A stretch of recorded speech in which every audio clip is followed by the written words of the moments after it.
minutos. Patrícia, entrevista agora aqui sim, na bancada já do estamos Jornal da com o nosso Manhã. Por convidado. favor, faça as honras da casa. Já estamos com o nosso convidado. convidado aqui, Aldemir Vasconcelos, ele que é escrivão e tabelião de Ceará-Mirim, não é isso? Aldemir, seja muito bem-vindo e vamos conversar aqui sobre essas ações, essas questões que a gente pode resolver hoje de forma extrajudicial. Bom dia, seja muito bem-vindo ao Jornal da Manhã.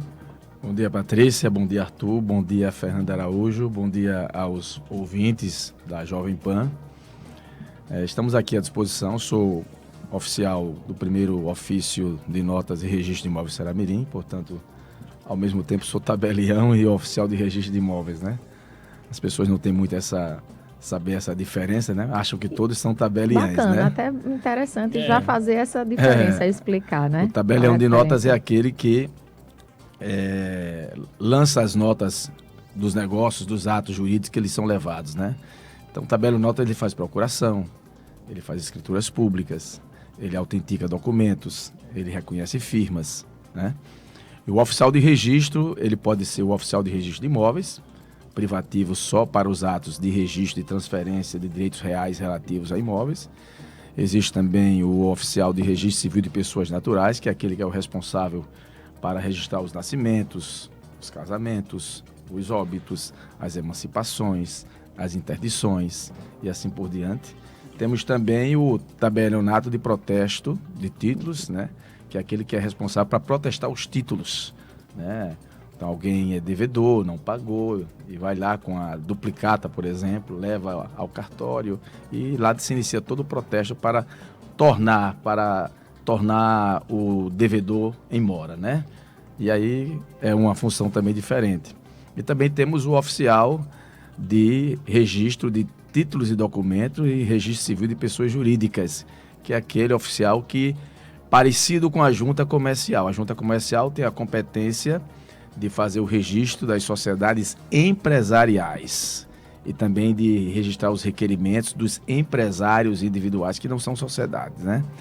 Já o registro civil de pessoas jurídicas, ele é responsável para fazer o registro, o ato constitutivo das sociedades não empresariais, uma associação civil e assim por diante, uma associação religiosa, né?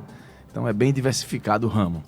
Muito embora aqui no Rio Grande do Norte, todos os oficiais de registro acumulam a função de tabelião de notas.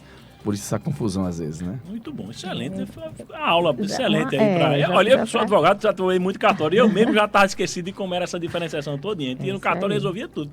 Por conta das circunstâncias de acumular, né? As funções, As funções, né? Mas são diferentes. São diferentes. Muito bom, excelente. Ô Aldemir, e hoje em dia os cartórios, né, têm absorvido muito das atribuições que antes eram exclusivas do judiciário. Perfeito. E é para isso que o amigo está aqui hoje para falar sobre quais são esses serviços que hoje o cidadão pode recorrer a um cartório para, de maneira mais rápida, né, menos burocrática, fazer antes o que ele precisava de fazer na justiça. A gente pode assim, fazer um histórico dessa desjudicialização, né? Ou como alguns preferem, extrajudicialização, né? Saindo do judicial para o extrajudicial. Lembrando que o fato de essas demandas, digamos assim, poderem ser propostas e resolvidas nos cartórios, digo cartório porque é o termo mais conhecido, né? Nos serviços extrajudiciais, né? Sem a necessidade de um juiz, sem a necessidade de uma oitiva do Ministério Público, já vem bem antes, né? Podemos citar aqui a Lei 9.514 de 97, né? Que é a lei da alienação fiduciária em garantia. Você, um banco, muito comum, você compra um imóvel financiado por um agente financeiro, geralmente o banco mais ativo nisso é a Caixa Econômica, né? E você não dá mais uma hipoteca. Você fica pagando aquela prestação que o banco empresta o dinheiro a você, paga ao proprietário, o vendedor, e você, ao invés de hipotecar ao banco, o imóvel para ter uma garantia, você dá o imóvel. Você aliena o imóvel, é chamada alienação fiduciária em garantia. Quer dizer, você transfere a propriedade do imóvel para o banco. E o banco passa a ser um proprietário resolúvel daquele imóvel e você passa a ser um possuidor, devedor fiduciante com direito real de aquisição ao término da quitação das prestações. Se o devedor fiduciante tornar-se inadimplente, não precisa o agente financeiro como antes ter que ir à justiça, com advogado, entrar com ação, execução, penhora, etc, etc. Não, simplesmente ele notifica o inadimplente através do próprio registro de imóveis, onde está registrado a compra e venda e a consequente alienação fiduciária. Se der o prazo de 15 dias não pagar, ele oferta o bem em leilão, vai para 2 leilões. Se os leilões forem negativos, por exemplo, ele pode fazer a venda direta do imóvel e aí ele já executou o bem, sem precisar ir ao judiciário. A Lei 9.514 com relação à alienação fiduciária em garantia. Isso ajudou muito os bancos e colocou hoje a hipoteca, que era tão falada, que era uma garantia real tão usada, em desuso. Não é verdade? Aproximou e simplificou, né, Aldemir? Simplificou muito, muito. Para o cidadão. Não precisa nem de advogado, né, nesse caso. Nessa situação não precisa. Outra que a gente pode trazer também é a retificação de imóveis. Patrícia tem um imóvel, ela comprou um imóvel, né, lá está a matrícula do imóvel com as medidas dele. O imóvel mede 20 de frente por 30 de fundos, entendeu? Então, o imóvel tem 600 metros quadrados. Só que quando a Patrícia contrata alguém para fazer a construção da obra e o arquiteto ou o engenheiro vai fazer o projeto ali, vê que o imóvel não tem 600 metros quadrados, ele tem 650, 670 ou menos. E aí, como é que eu vou corrigir as medidas perimetrais desse imóvel? Não está lá na matrícula.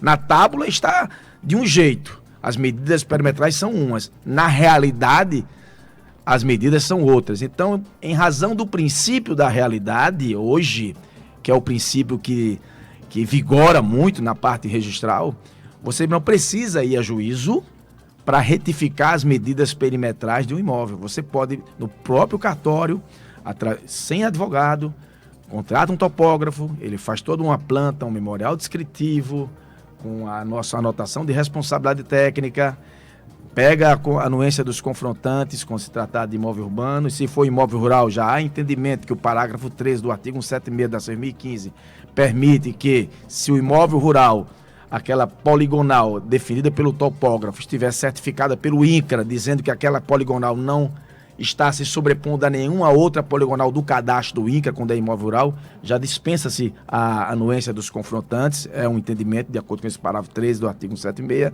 da 2015, desde que haja uma declaração de respeito e limites confrontantes. Tudo se resolvendo perante o cartório sem via judicial. E nesse mesmo caminho aí de chegar para o ouvinte aqui que está nos ouvindo, e tem outras questões, vamos dizer que também tem agora a questão de mudança de nome, Aldemir, divórcio, tem várias ações, né? E fala da questão de nome. Mais recente a questão de nome foi agora da Lei 14.382, de 27 de junho de 2022, ano passado, recentemente. Alterou, deu nova redação, melhor dizendo, aos artigos 56 e 57 da Lei 6.015. O artigo 56 da Lei 6.015 trata da mudança do prenome. A gente, quando fala em nome, a gente entende-se como o nome completo, né? Com o prenome, os seus sobrenomes, que também alguns chamam de patronímicos, né? Que são os nomes de família, né? Então, hoje você pode, antigamente, quando alguém recebia um nome, eu não gosto do meu nome é Aldemir, é o nome do meu pai. Eu adoro meu nome, entendeu? Até hoje eu tenho orgulho do meu nome, orgulho no sentido de satisfação de ser o nome do meu pai. Mas tem pessoas que não são satisfeitas com o nome.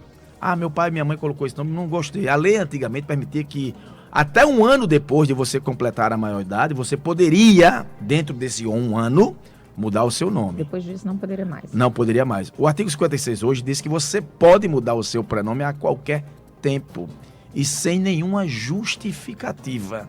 Eu quero mudar meu prenome. Tem algum caso curioso de um nome que você já mudou, assim, por força desse chegou, até... Não, curioso não. De curiosidade só para... Não lembro não. A criatividade do brasileiro para nomes é uma coisa impressionante. Eu tive um caso... Eu já cheguei a fazer uma matéria sobre isso, era em Acari, viu? E tinha nomes assim... Ele teve um nome meio assim, difícil de pronunciar, né? Difícil de pronunciar e a pessoa... Era até um nome composto e difícil de pronunciar. E a pessoa vai lá e pediu a alteração do prenome. E os requisitos são simples. O artigo 56. Hein? Não precisa de advogado, não precisa de decisão judicial, não precisa de oitiva de testemunha, não precisa de oitiva do Ministério Público. A parte simples vai lá. A lei exige o quê? Que você leve o seu RG, né, sua identidade, seu CPF, exige também até o passaporte e o título de eleitor. Mas como a gente sabe que nem todo mundo tem passaporte, eu acho que quantos por cento da população brasileira tem passaporte? No interior, praticamente 0, alguma coisa tem passaporte. Então, quanto ao passaporte, a gente dispensa. A pessoa declara que não tem passaporte, traz o RG, o CPF e o título de eleitor, requer, nós já temos um requerimento padrão, entendeu? Ela pede a mudança do prenome. Eu quero mudar meu nome de Joaquim para Francisco. Meu nome é Joaquim Fagundes da Silva. Eu quero mudar para Francisco Fagundes da Silva. E aí, sem nenhuma justificativa, sem explicar por quê. Deu para entender? Sim, porque antes precisava você, na ter um justiça, motivo, comprovar que tinha constrangimentos, com aquele nome, etc. E aí uma sentença que mandava o oficial. Isso. E você imagina o judiciário abarrotado de demandas. O juiz, acho que eu estou aqui ainda naquela visão de quando os processos eram físicos, né? O juiz assim, na cadeira dele... Na sua época de assessor ainda, né? Na minha época de assessor, o juiz ou o desembargador ali sentado na sua mesa, olhava para trás, cheio de processos conclusos, fora os processos que estavam na secretaria, que vieram por vir ainda, né? Cheio de processos na mesa, quer dizer, muitas demandas para resolver questão de nome. Deu para entender? Então, aí o artigo 57 fala... também da possibilidade de alteração do sobrenome, né? E também que vem ter ajudado muito. Tem pessoas que têm pedido a alteração do sobrenome. Tá? Aí o próprio artigo traz os requisitos, nada demais. E cabe ao cartório apenas informar a Justiça Eleitoral, informar aos órgãos competentes, né, daqueles documentos, a Receita Federal, né, a Secretaria de Segurança, e ali vão fazer as alterações devidas. E no próprio certidão já sai o nome antigo e o nome que ele optou. Muito bom. 7 horas e 59 minutos, mais uma coisa aí, Patrícia. Já tinha aqui no final já. Muitos serviços para você explicar aqui para a população, mas eu queria que você deixasse aqui, então. Ainda tem o uso capião extrajudicial. Isso, como é que é importante, como é que o cidadão, né, ele pode e deve recorrer ao cartório, deixar isso... Ele pode, por exemplo, quer fazer um uso capião, ao invés de a justiça, vai ao cartório. Né? Tem todos os requisitos. Há um provimento do CNJ que praticamente, você é da área jurídica, né? Praticamente ele faz, esse provimento 65, 2017 do CNJ, ele desenha como deve ser a uso capião extrajudicial. Ele diz ele dita até o que deve ter no requerimento, a documentação que deve ser juntada, ele é bem interessante. E essa é uma possibilidade, né? Claro que tem que ter advogado. Na uso capião extrajudicial tem que ter advogado, mas o procedimento é muito mais célere, muito mais rápido do que na justiça, né? E agora, recentemente, também com a Lei 14.382, do ano passado, foi criada a adjudicação compulsória extrajudicial. Você tem uma promessa de compra e venda com alguém, você prometeu comprar, não é verdade? E eu prometi vender a Fernanda, por exemplo, e Fernanda fez um pré-contrato comigo, com uma promessa de compra e venda, deu um sinal e ficaria pagando as prestações em tantos meses. E eu me comprometi, ao final, dar o termo de quitação e, quitado, eu lavrar a escritura pública para que ela possa, com a escritura pública, transferir a propriedade em nome dela, registrando no cartório, porque só é dono quem registra. Você pode ter contrato, você pode ter escritura, mas se você não registrar, não é dono. Os direitos reais só são transmissíveis mediante registro no cartório de imóveis competente. Antigamente você tinha que entrar com ação de adjudicação compulsória na justiça para poder forçar o promitente comprador a lavrar a escritura e você registrar. Se ele não o fizesse, a própria sentença varia como título transmissível, você registraria e transmitia a propriedade do seu nome. Hoje não, você pode fazer isso no cartório de registro de imóveis. Claro que com os requisitos que a lei determina, que não vai dar tempo aqui da gente falar. A uso capião extrajudicial está no artigo 216-A da Lei 6.015 e a adjudicação compulsória extrajudicial está no artigo 217-B. O uso capião extrajudicial tem o provimento 65 de 2017 do CNJ, que regulamenta. O CNJ ainda não tem provimento regulamentando a adjudicação compulsória, mas o Estado do Rio Grande do Norte já tem um provimento que regulamenta a adjudicação compulsória extrajudicial. Muito bom, é isso aí, é muito assunto. O Arthur hoje foi muita coisa. Aldemir Vasconcelos, tabelião, lá dos Verdes Vale do Ceará. Verdes Vale do Ceará. Ceará. Muito obrigado por sua participação aqui no Jornal da Manhã, sempre às ordens. Eu agradeço a oportunidade, a Patrícia, que me estendeu o convite, a confiança de estar aqui, a Arthur, que também teve que concordar, né, com isso, né? E agradecer a todos vocês, a Fernanda Araújo pela oportunidade, né, a todos os ouvintes, e estou à disposição para o que vocês acharem necessário, de qualquer esclarecimento dentro daquilo que eu souber. O que eu não souber, eu vou pesquisar, vou estudar e respondo depois. Perfeito, Maravilha, obrigada. valeu. Aldemir.